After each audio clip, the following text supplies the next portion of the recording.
Bom dia, você que acompanha a TV Canção Nova, uma alegria chegar até a sua casa, chegar até você nesta manhã. Um dia para estarmos juntos, conversarmos um pouquinho nesse começo do dia que precisa estar na presença de Deus, mas o nosso coração também pode estar alegre e é assim que nós queremos começar. Bom, nós temos aqui um convidado especial que você já deve ter visto na TV Canção Nova, não aqui no Manhã Viva, em outros programas, e eu já apresento, seja muito bem-vindo, Padre Tiago Neto. Obrigado, bom dia Liliane, e obrigado pelo convite para estar aqui convosco nesta manhã e muito bom dia também a todos aqueles que nos acompanham. Que bom, é muito bom tê-lo aqui na nossa sala para a gente conversar um pouquinho e conversar com as pessoas também que nos acompanham de casa. E o tema do nosso programa é Papa Paulo VI e o Sínodo dos Bispos. Um assunto denso, não é, Padre, para conversarmos logo de manhã. Sim, denso, mas é verdade. Nós estamos vivendo, né, esse momento sinodal na igreja. É importante a gente entender a origem de tudo, não é, Padre? Quando a gente conhece, a gente passa a amar e passa também a querer saber mais, a contribuir, a entender esse grande desejo do Papa Francisco hoje de fazer com que a igreja seja sinodal, que as pessoas participem, que nós, fiéis, possamos participar. Então você é nosso convidado especial também aí de casa para prestar bastante atenção. Mas antes de tudo, vamos começar pelo começo, como diria o nosso fundador. Padre, como se dá a sua vocação, mas antes também de que lugar o senhor vem? Conta um pouquinho para nós sobre a sua vida. Eu nasci aqui... Uma pequena biografia. Sim, uma pequena, rapidamente. Eu nasci aqui bem perto, sensivelmente perto, junto ao mar, aqui ao pé da Praia da Nazaré, no sítio, assim chamado, era o hospital da Confraria de Nossa Senhora de Nazaré, que era a maternidade da zona onde eu nasci. Meus pais moram no concelho de Alcobaça e, portanto, eu cresci numa aldeia chamada Vimeiro, uma pequena aldeia que fica ali no concelho de Alcobaça, numa zona que faz fronteira com Turquel, Alfeizerão, Évora de Alcobaça, portanto, uma pequena aldeia onde cresci e vivi até sensivelmente aos 15 anos, portanto, eu fui cristão desde sempre, desde pequeno, e lembro-me que desde muito cedo tinha a ideia de querer ser padre. Não só porque da família da minha mãe havia duas referências a dois padres, que não eram propriamente familiares diretos, mas eram vizinhos próximos da família. Também da parte de uma tia minha havia uma filha dela que ainda é viva e que é salesiana, uma freira, e portanto havia, no fundo, um conjunto de referências. Eu desde muito pequeno que surgiu a ideia de ser padre, por que não? Não sei se era o fascínio da liturgia, pronto, mas de qualquer modo havia ali algum fascínio que me chamava a sentir-me vocacionado, a sentir-me, no fundo, convidado a participar dessa forma na igreja. É claro que as coisas foram ganhando forma, particularmente naquilo que é a experiência de iniciação numa comunidade, não é? Portanto, aquilo que diz respeito aos acólitos, aos escoteiros, à catequese, aos grupos de jovens, depois também ao contacto com o Instituto Missionário, e, portanto, por aí eu fui, no fundo, crescendo, até que aos 15 anos fui para o seminário, e, portanto, de alguma forma eu sempre tive esta ideia de que o Senhor me chamava a servi-lo e a servi-lo servindo os outros, e, portanto, isso era algo muito importante. E depois foi ganhando forma naquilo que é a vida sacerdotal. Depois ingressei nos seminários de Lisboa, porque aqui esta zona, embora seja bastante próxima de Leiria e pertencente ao distrito de Leiria, de facto pertence ainda à Diocese de Lisboa, e portanto ingressei nos seminários da Diocese e fui ordenado precisamente com 24 anos, no ano de 2006, portanto já há longos anos. Já estou quase a ganhar, a adquirir a maioria. Não tenho 18 anos de padre, mas está quase. Sim, uma vida resumida, não é, Padre? Sim. O senhor resumiu assim esse dom que o senhor deu, Deus te deu da vocação. Padre, antes de entrarmos no nosso tema propriamente dito, eu queria convidar o senhor a rezar, fazer uma pequena oração. Nós começamos sempre esse programa rezando, sempre no início, mas que o senhor possa conduzir para nós esse momento, porque muitas pessoas que estão em casa estão começando a sua manhã, estão ainda saindo para o trabalho. Então, nesse momento, vamos convidar a todos que nos acompanham a rezar.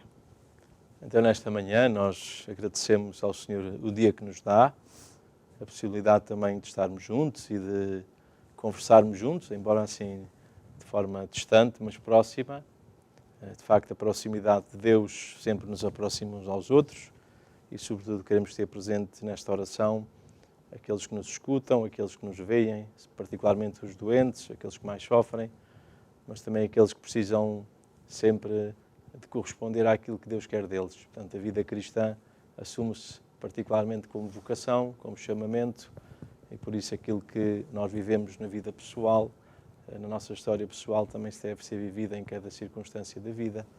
E por isso agradecemos ao Senhor o facto de Ele nos ter chamado, o facto de Ele neste dia nos chamar à sua presença e, sobretudo, nos chamar a viver e a ser igreja. E, portanto, vamos então confiar a Deus, por meio de Nossa Senhora, aquilo que é a nossa condição de filhos de Deus e chamados a desenvolver a nossa vocação cristã na igreja e no mundo. Ave Maria, cheia de graça, o Senhor é convosco. Bendita sois vós entre as mulheres e bendito é o fruto do vosso ventre, Jesus. Santa Maria, Mãe de Deus, rogai por nós, pecadores, agora e na hora da nossa morte. Amém. Amém. Amém. O Padre já falou de como descobriu a vocação. Fale-nos agora como é que o senhor exerce a vocação hoje. Quais os trabalhos que o senhor realiza? O senhor é diretor do setor nacional da catequese. Fale um pouquinho sobre esse trabalho. É tão dinâmico o trabalho que esse setor realiza. Já estiveram cá algumas pessoas da equipe e a gente admira bastante. Fale-nos um pouco dessa pastoral tão múltipla que o senhor realiza nos dias de hoje. Bem, eu, além de ser pároco, eu sou pároco de 4 paróquias no Concelho de Loures, portanto, as paróquias de Bucelas, Fanhões, Santo Antão do Tejal e São Julião do Tejal, portanto, ficam na zona norte do Concelho de Loures, portanto, são 4 comunidades com cerca de 15 mil habitantes, portanto, sempre estive ligado à vida paroquial, desde que sou padre, portanto, já passei por muitas paróquias, sobretudo no princípio rodei muito e tive sempre mais que uma paróquia, 3, 4, e, portanto, a vida das comunidades é algo que me está, podemos dizer, no sangue, não é? E, de alguma forma, algo que eu não me compreendo a mim sem ter a vida comunitária, particularmente aquilo que são as comunidades paroquiais. Atualmente tenho uma experiência muito interessante ali onde estou, é que vivo com mais alguns padres, portanto, há cerca de 10 anos estou ali, e vivemos juntos há cerca de uns 6, 7, e, portanto, somos 3 padres que trabalhamos mais ou menos em conjunto e que vivemos juntos. Isso é uma experiência muito rica do ponto de vista pastoral. Também, ao longo desta vida sacerdotal, fui, no fundo, entrando no mundo da catequese, logo desde muito cedo, logo no primeiro ano de padre, e, portanto, colaborei desde sempre com o setor da catequese da Diocese de Lisboa e, só corrigir o que disse, eu não sou responsável nacional, é só de Lisboa, não tem problema. Certo. Mas, de qualquer modo, aqui em Portugal, todos contamos e todos somos úteis para o trabalho. Portanto, não há propriamente, de facto, há pessoas que coordenam a nível nacional, mas com o contributo de todos, e, de facto, tenho também colaborado alguma coisa com o Secretariado Nacional. Portanto, ali, em Lisboa, nós temos, sobretudo, aquilo que diz respeito à formação de catequistas, que é uma área muito importante. Portanto, nós trabalhamos muito com os catequistas diretamente. Depois tudo aquilo que são as áreas próprias da catequese, não é? Desde as crianças mais pequenas às famílias, não é? Com as crianças já em idade de escolar e os adolescentes, portanto o nosso foco vai muito por aí, ajudar os catequistas e as comunidades, no fundo, a desenvolver aquilo que são os seus projetos e planos de catequese, com propostas concretas, iniciativas que nós desenvolvemos ao longo do ano litúrgico, podemos dizer assim, não é? E depois também nós aqui em Lisboa, ou lá em Lisboa, neste caso, desenvolvemos nos últimos 4 anos um projeto de catequese para adolescentes na preparação da Jornada Mundial da Juventude. Portanto, foi algo de interessante, está agora a chegar ao fim e nós estamos também a recolher alguns contributos para analisar um bocadinho este processo. Portanto, foi feito com base nas edições da Jornada Mundial da Juventude e desenvolvemos um processo pedagógico adaptado a adolescentes. Também estive na coordenação de uma equipa ligada a catequeses para jovens no contexto da Jornada Mundial da Juventude. Portanto, de alguma forma, podemos dizer que a vida pastoral passa muito por aquilo que é a catequese e também o contributo que eu vou dando também nesta área concretamente. Por falar em contributo, o senhor padre tem um livro. Fale-nos um pouco desse livro e qual foi o intuito, como ele nasceu. O senhor trabalhando há tanto tempo, como o senhor disse, se reconhece a partir do trabalho nas paróquias também, essa dedicação à catequese e à pastoral. Por que nasceu esse livro e qual a ideia central dele? Pronto, esse livro resultou dos estudos que eu frequentei na Universidade Católica, portanto foi resultado de uma tese da minha licenciatura canónica, portanto, na altura, em 2015, 2014, 2015, sim, depois foi publicado parte da tese, e portanto parte da tese, no fundo, tem a ver com um problema fundamental que é a questão da transmissão da fé hoje, não é? E sobretudo quando nós estamos ligados a comunidades cristãs, àquilo que é a prática pastoral mais local e mais tradicional, nós vemos que, de facto, se torna cada vez mais exigente e mais desafiante, não é, esta dimensão da transmissão da fé. Não só porque os dinamismos tradicionais de transmissão, não é, estão quebrados, quebrou-se o ciclo da transmissão, não é? Não só ao nível da fé, mas a nível daquilo que são os conteúdos e aquilo que são as experiências de vida que configuravam, no fundo, a vida das pessoas, no contexto familiar, no contexto cultural, no contexto escolar, não é? Nós assistimos a uma crise generalizada da transmissão e, no fundo, este livro procura situar-nos face à atitude mais favorecedora do nascimento da fé. Portanto, qual é, no fundo, o conjunto de atitudes? É claro que nós não conseguimos ter receitas que funcionem como a gente faz um bolo, não é mesmo quando a gente faz um cozinhado, quando a gente prepara um bolo, é claro que a gente tem uma receita, mas nem sempre aquilo sai como uma receita, não é? E muitas vezes cada pessoa tem que dar o seu toque pessoal, não é? Portanto, não estamos a falar de receitas, mas estamos a falar sobretudo do reconhecimento, uma atitude de reconhecimento daquilo que é a ação de Deus no mundo. Portanto, eu trabalhei sobretudo a partir de uma perspectiva pastoral chamada La Pastoral de Jean de Romain, portanto, a pastoral de gestação, portanto, ou seja, no fundo, procura analisar e verificar aquilo que é a obra de Deus a acontecer hoje, independentemente daquilo que são as dificuldades e, sobretudo, fora muito daquilo que são as estruturas nas quais nós encaixamos, nós emolduramos a nossa pastoral. Portanto, e tem uma ligação muito próxima ao Evangelho, não é? Porque quando vemos Jesus a agir, quando vemos Jesus a atuar, quando vemos Jesus a descobrir a fé, a nascer, muitas vezes a fé nasce e sobrevive e gera-se em ambientes não estruturados pela instituição religiosa, não dominados por aquilo que eram as influências da altura.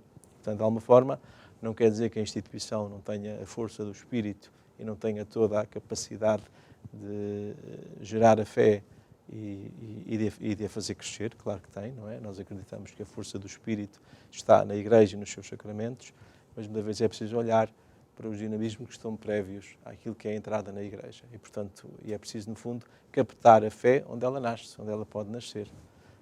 É muito interessante que esta ideia da pastoral de gestação inspira-se numa parábola contada por um diácono francês acerca de um ciclone que devastou uma floresta. Não é? E depois, a partir daí, os engenheiros começaram a pensar como é que iam recompor a floresta, como é que iam reconstruí-la. E quando chegou a altura de pôr em marcha os seus planos e pôr em prática aquilo que tinham pensado, acontece que descobriram que a floresta já tinha começado a brotar, não é? Portanto, ou seja, e tinha brotado aquilo que era próprio daquela floresta, que era a beleza e a biodiversidade natural daquela floresta, e não aquilo que eles estavam a pensar e queriam pôr na floresta.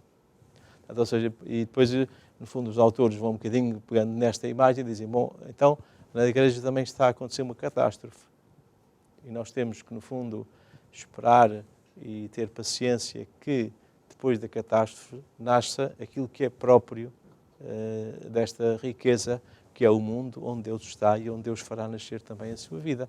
E, portanto, não tanto fruto dos nossos esforços, mas fruto de uma atitude de reconhecimento daquilo que Deus faz nascer. Portanto, é esta atitude pastoral muito interessante ligada à pastoral de gestação, que eu procuro desenvolver e depois, no fundo, aplicar à catequese, não é? Porque a catequese é um dos sistemas mais estruturados que nós temos em termos de evangelização.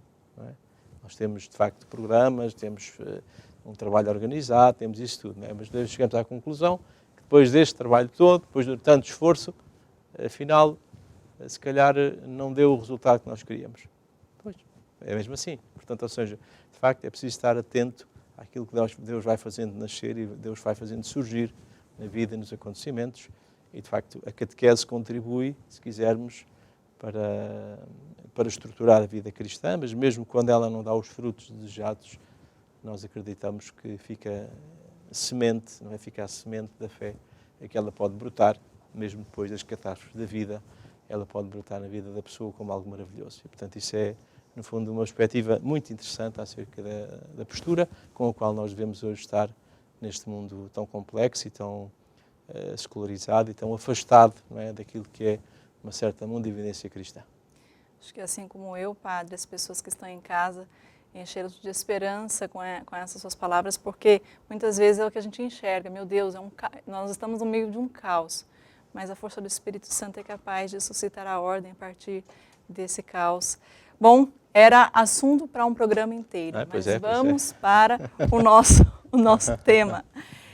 O Papa Paulo VI, o Sínodo, e vamos começar falando também um pouco do Concílio Vaticano II. Primeiro, quem foi o Papa Paulo VI?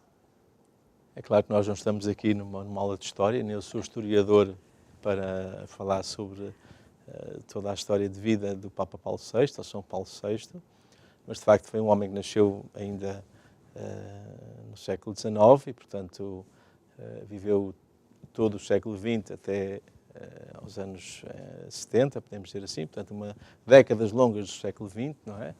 E, portanto, podemos considerar aquilo que é, no fundo, não só o contexto da sua vida com as duas guerras mundiais, mas, sobretudo, perceber a sua ligação próxima àquilo que são os organismos do Vaticano. Portanto, o Papa Paulo VI, desde muito cedo, esteve ligado ao Vaticano, sobretudo foi colaborador dos Papas Pio XI e Pio XII, e, portanto, de alguma forma, vemos aqui uma ligação próxima àquilo que era a vida do Vaticano.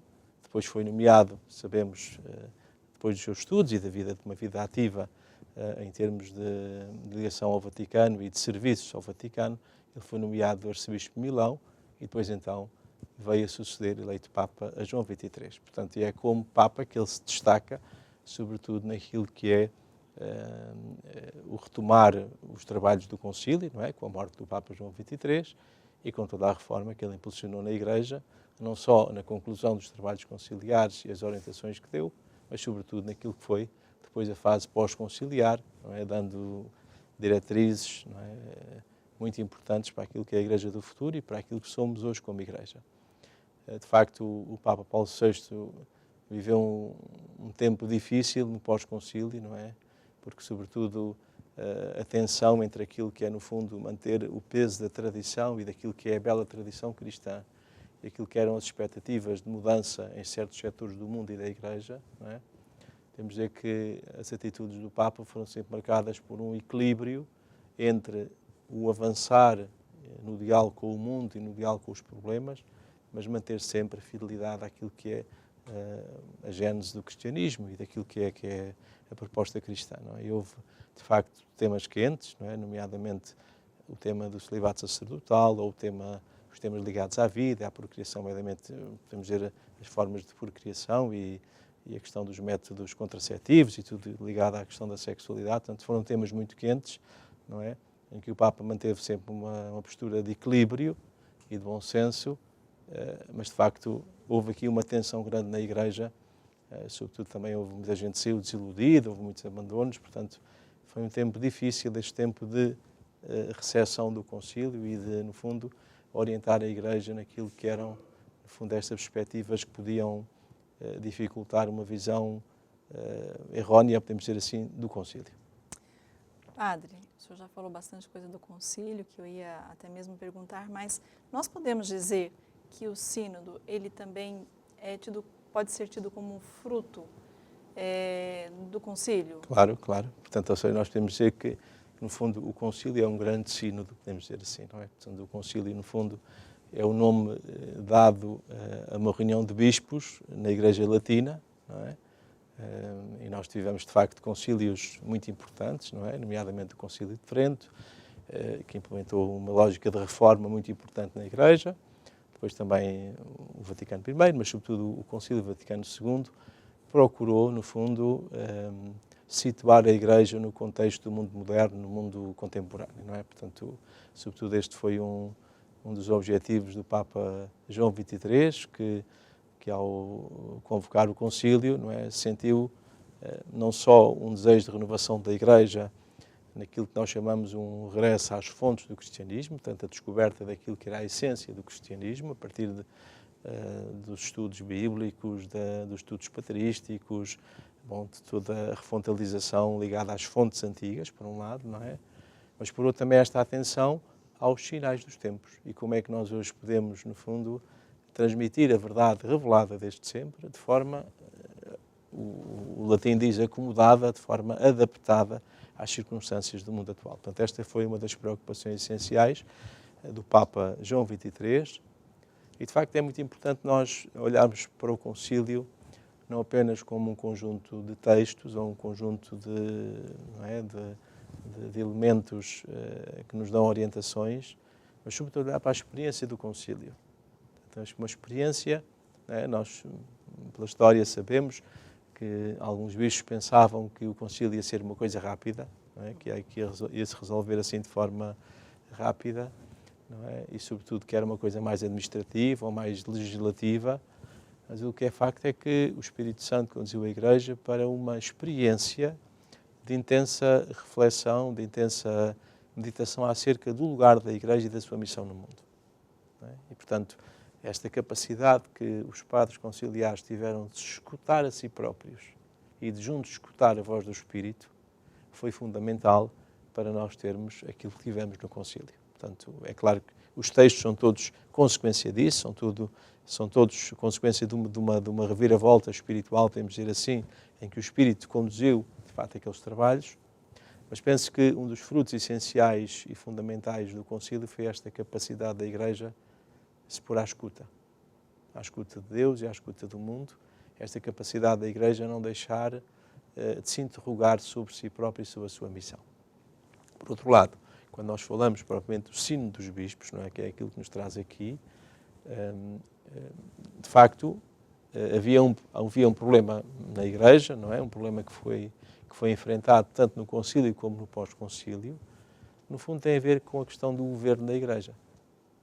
Se o governo da Igreja cabe a uma única pessoa, se cabe a uma única pessoa e àqueles que no fundo são os seus ministros, podemos dizer assim, a Cúria Romana, ou se é possível, no fundo, alargar o espectro de colaboradores e de pessoas que podem ajudar o Papa na função, na sua missão de governar a Igreja. Portanto, no fundo, como é que nós pensamos o governo da Igreja, não é? E, de facto, nós assistimos, sobretudo a partir do concílio, não é, àquilo que é uma entrada, podemos dizer, de uma certa universalidade, não é, de pessoas vindas de várias partes do mundo, naquilo que é a lógica do governo da Igreja. Portanto, a Igreja não apenas italiana, não apenas europeia, mas uma Igreja universal. Portanto, isso implica também não só a entrada de pessoas vindas de outros sítios, mas implica uma nova forma também de considerar aquilo que é o governo, em que há uma experiência de universalização. Portanto, e, de facto, nós aqui chegamos àquilo que é a necessidade de continuar, no fundo, a experiência do concílio, que é a experiência de uma escuta mútua, por um lado, e aquilo que é a necessidade do Papa ser coadjuvado na sua missão pela Igreja Universal. E podemos dizer que estes dois fatores são essenciais para aquilo que nós conhecemos como o sino dos bispos. Também aqui há outra coisa interessante que diz respeito à proximidade que o Papa Paulo VI também teve sempre ao mundo oriental, aos ortodoxos, e, portanto, o mundo ortodoxo nunca perdeu a tradição do sínodo. E, portanto, há aqui uma certa proximidade entre aquilo que há de ser o sínodo católico, não é? Ligado à figura do Papa, como nós o conhecemos depois do concílio, e aquilo que é, no fundo, esta tradição do sínodo permanente, não é? na tradição oriental. Portanto, são três fatores que eu considero muito importantes para compreendermos o que é a gênese do sínodo dos bispos. É claro que esta ideia é uma ideia que é afirmada pelo Papa, portanto, o Papa expressamente fala sobre a ideia do sínodo e, no fundo, decreta a instituição do sínodo, não é? E promulga leis que, no fundo, vêm ajudar a clarificar e a determinar como é que há de ser feito, mas, sobretudo, anteriormente, já houve padres conciliares e outros cardeais que se referiram à necessidade de uma estrutura de apoio ao Papa no governo da Igreja. Portanto, aqui estamos um bocadinho a falar da gênese daquilo que é o Sínodo dos Bispos. Uma verdadeira aula, padre. O senhor vai precisar vir outras vezes para a gente conversar das minúcias desse assunto, porque, de fato, é importante conhecer a história, o propósito, o para quê, não é? Porque a gente ouve falar tanto do sínodo, o sínodo foi alargado dessa vez, e o sínodo funciona assim, daquele modo, mas quando a gente conhece assim, dessa forma, desse intuito da igreja, né, de abrir-se para o mundo, a gente passa a compreender da melhor forma. Nós vamos fazer um breve intervalo para que o senhor padre possa também beber uma água. Obrigado. E você que está em casa também possa tomar uma água, mas volta que nós vamos continuar conversando sobre o sínodo. Voltamos já já.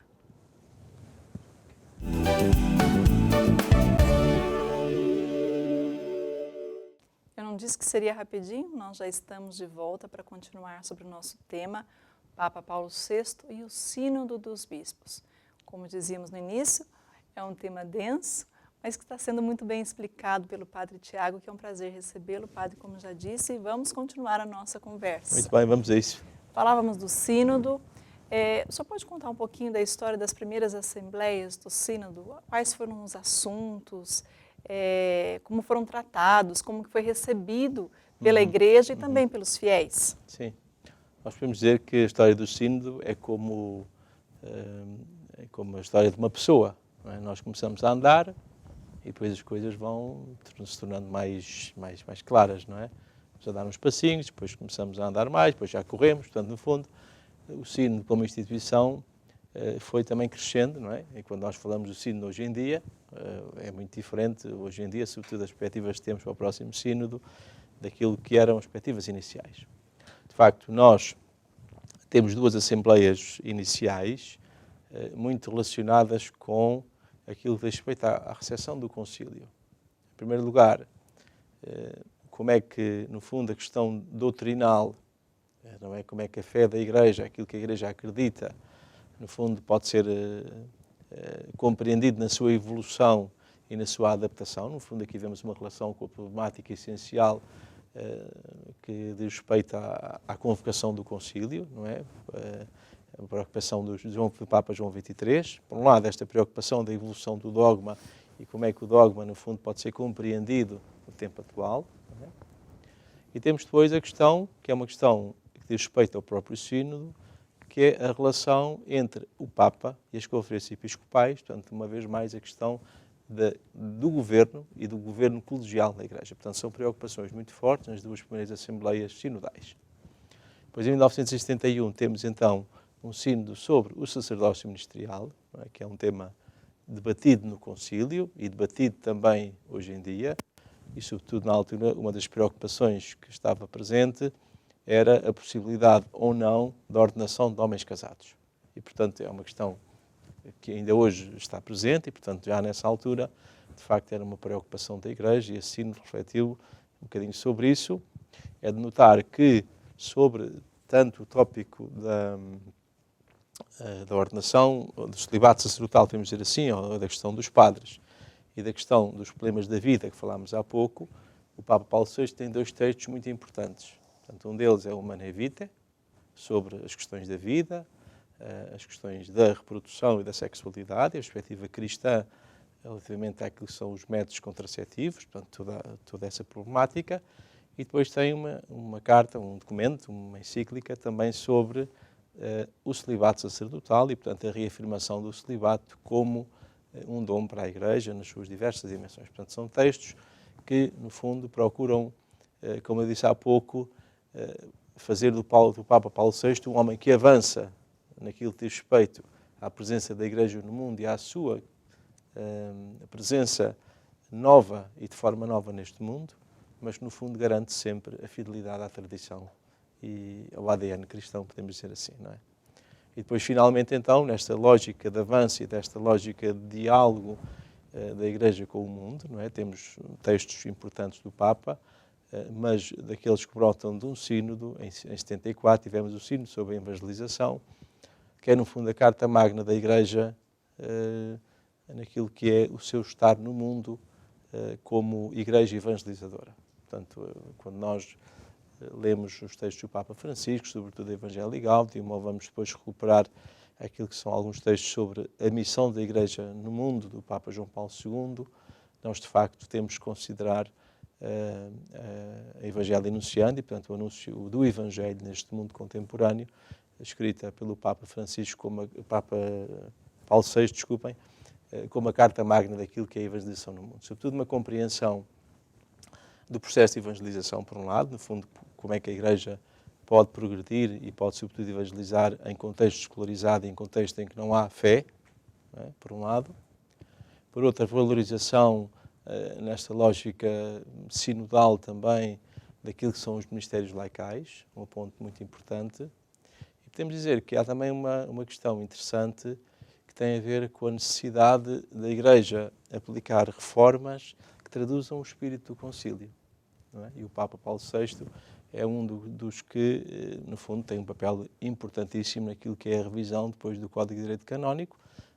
No fundo, esse código novo que nós temos, de 83, é um código que procura aplicar e configurar juridicamente aquilo que são as grandes linhas eclesiológicas do concílio e a forma como a Igreja se há de entender.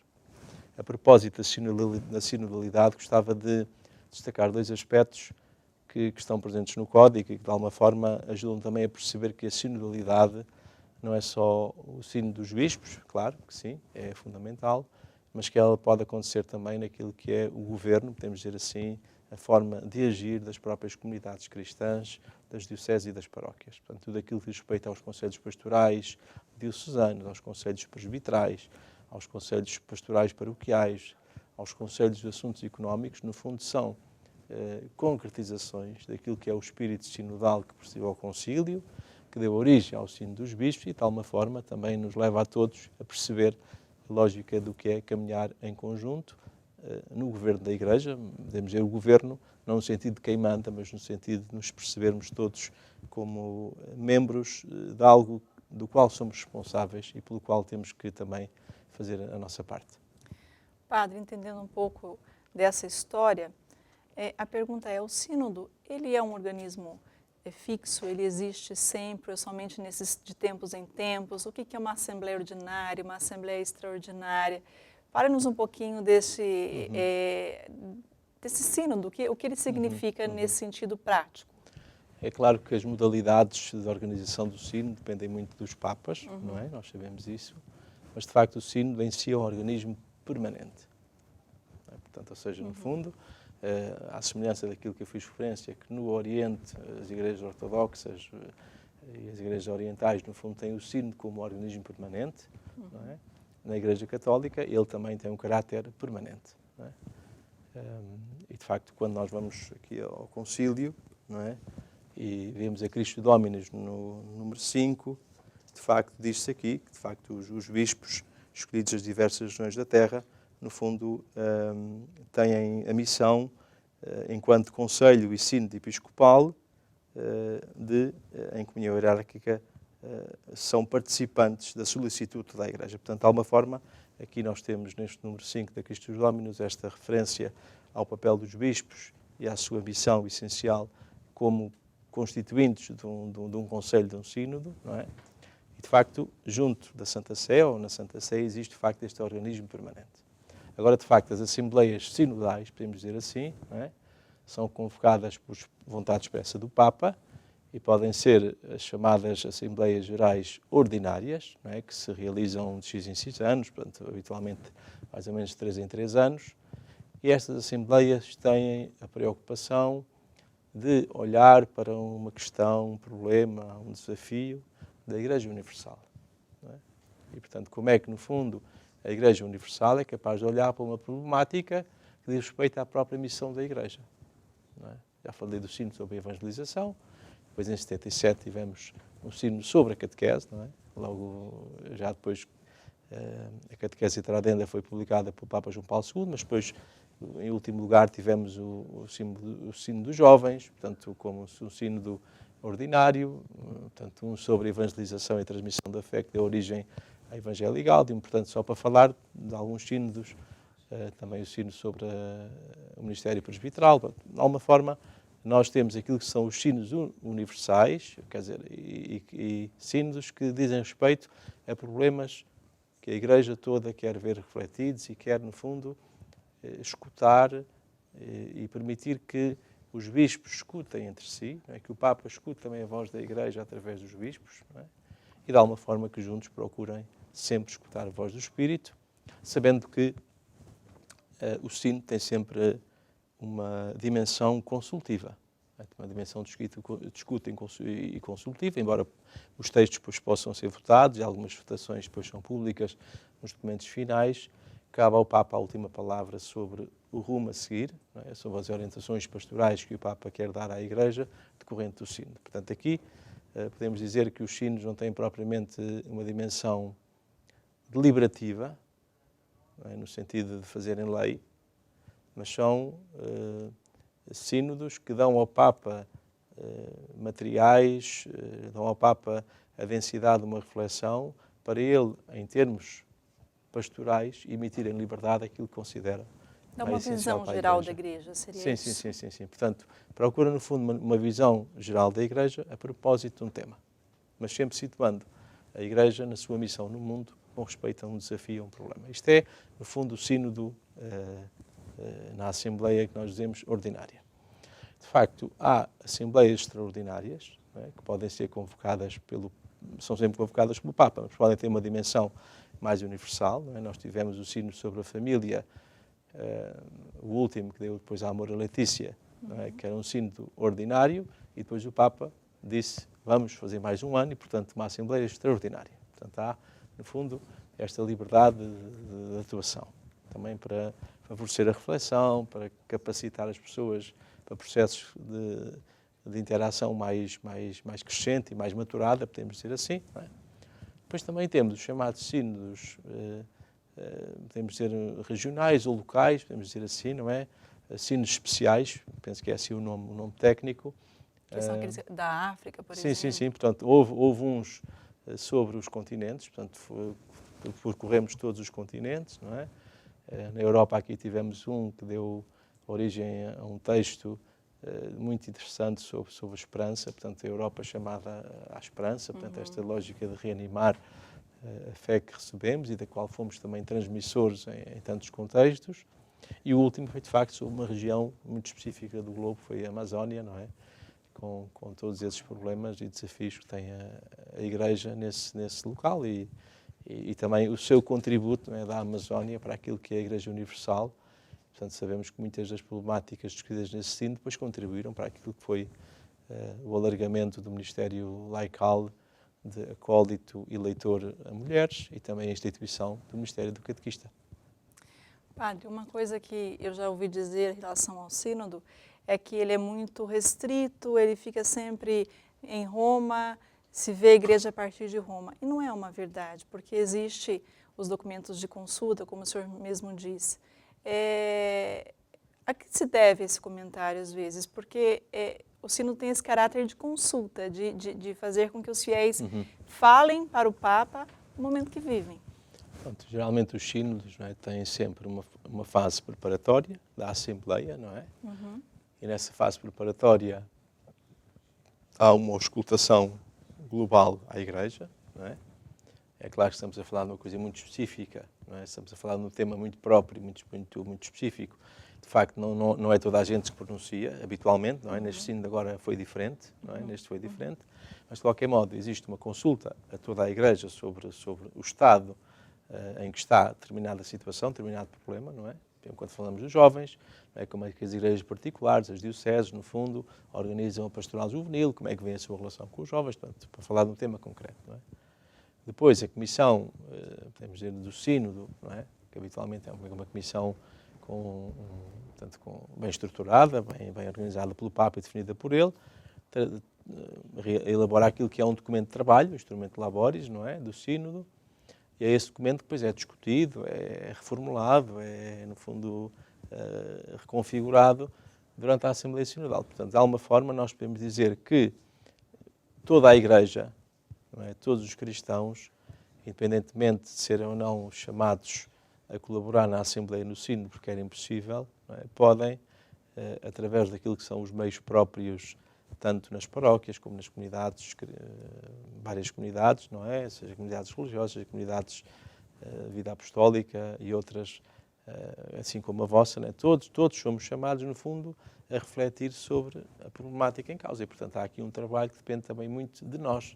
Não é? Portanto, ou seja, no fundo, perceber que quando o Papa convoca um sínodo, isso não é uma coisa do Papa, não é uma coisa que diz respeito apenas aos bispos que vão participar no sínodo, às pessoas que agora podem ser convocadas. Não é? Sabemos que no próximo sínodo, além de bispos, também vão estar homens e mulheres que não são clérigos, não é?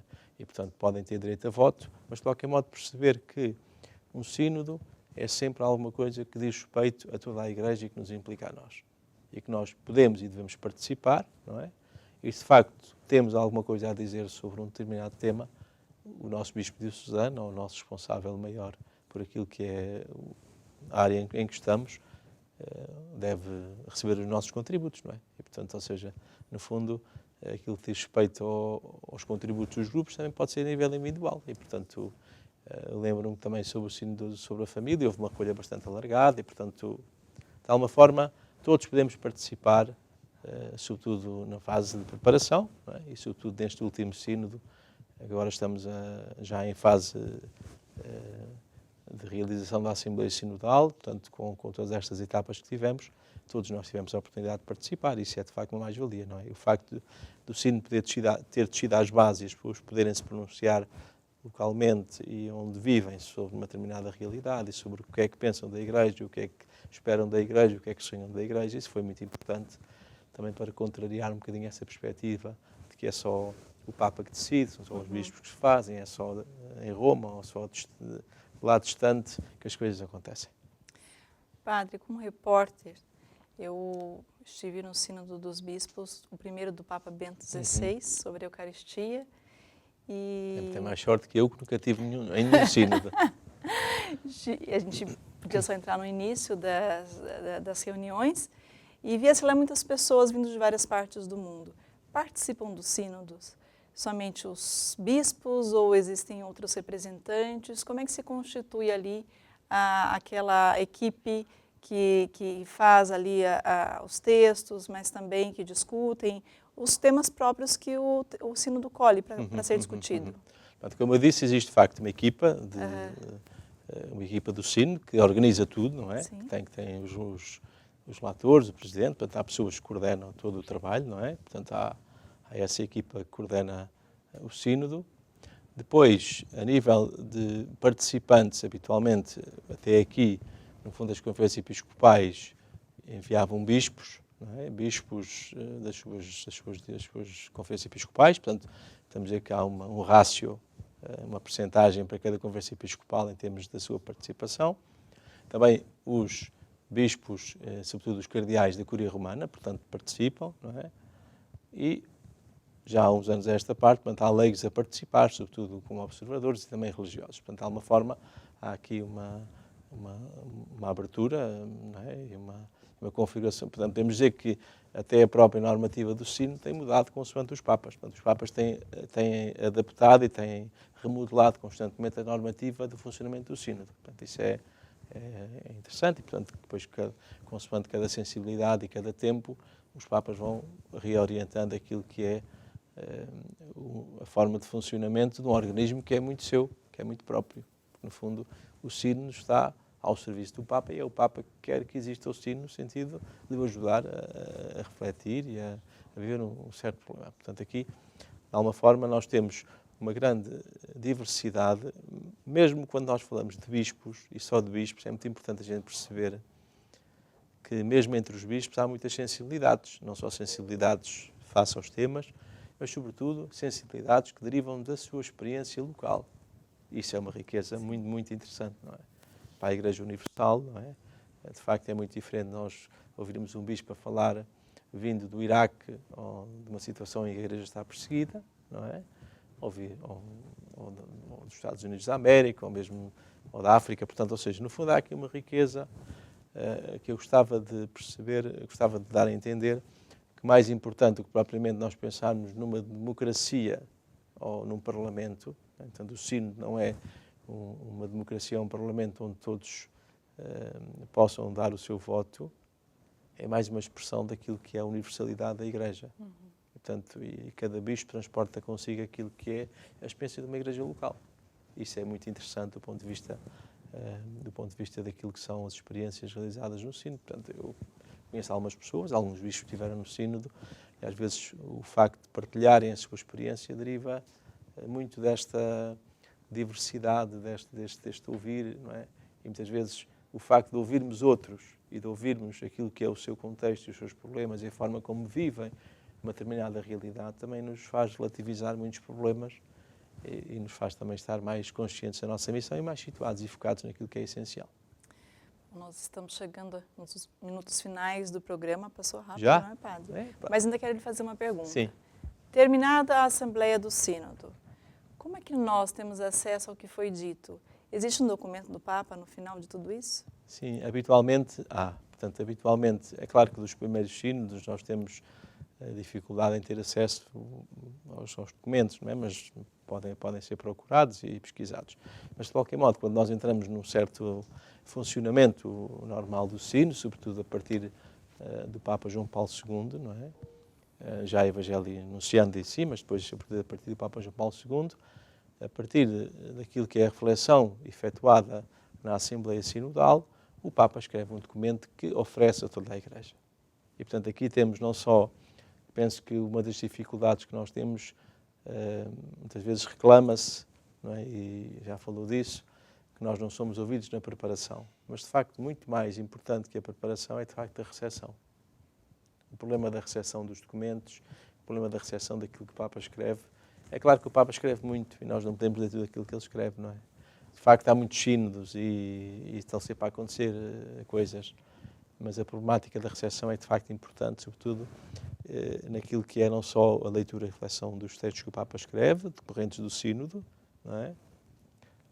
Mas também aquilo que é, no fundo, a capacidade que as próprias comunidades diocesanas ou paroquiais, ou seja, que natureza for, as comunidades cristãs têm de implementar mudanças e mudanças práticas e concretas. Portanto, essa é uma dificuldade maior ainda na fidelidade àquilo que é o espírito do Evangelho. E a última pergunta mesmo agora. Sim. O senhor tem um tema de um sínodo preferido que tenha ficado registrado, que lhe ajuda na sua vida pastoral? Sim, eu podemos dizer que, também tendo em conta a história da minha vida, portanto, penso que houve um sínodo, não propriamente o sínodo, mas aquilo que resultou do sínodo, que marcou por completo a minha visão acerca da Igreja, acerca da sua missão, que foi o sínodo sobre a nova evangelização e transmissão da fé, em 2012, com o Papa Bento XVI, do qual resultou a Evangelii Gaudium, portanto, como um texto que marca por completo aquilo que é a minha missão e a minha perspectiva sobre a evangelização atualmente. E, portanto, é um texto que não vou dizer que é mais importante que a Bíblia, mas de qualquer modo é um texto fundamental para aquilo que é a minha visão sobre a realidade e sobre a forma como a Igreja é chamada a estar hoje no mundo. Padre, as pessoas têm acesso a esses textos de que forma? Hoje em dia, na internet, qualquer pessoa pode ter o texto, não é?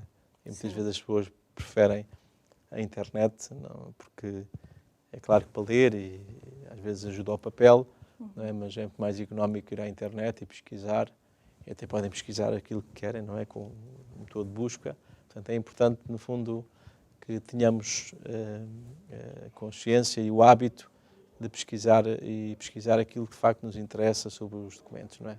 Quando sai um documento, mesmo que a gente não leia tudo, é bom ler o índice para depois querer aquilo que nos interessa. Sim, sim, uma fonte de pesquisa, uma fonte de grande riqueza para nós, para estudarmos, para crescermos na fé. Hoje eu estive aqui com o Padre Tiago e essa 1 hora passou como se fosse 5 minutos por essa conversa agradável. Agradeço muito sua presença aqui ao programa Obrigado, Manhã Viva, também. Padre. Volte outras vezes. Sim, senhor, muito bem. Muito bom dia a todos também e obrigado, Liliane, pela sua simpatia aqui durante este programa. Bom, você que está acompanhando e quer rever este programa, você pode ter acesso através do YouTube e você pode partilhá-lo também, é importante, é uma maneira de evangelizar, uma maneira de levar às pessoas essa informação tão rica que nós recebemos nesse programa Manhã Viva. Muito obrigada a você que esteve conosco e continue acompanhando a nossa programação.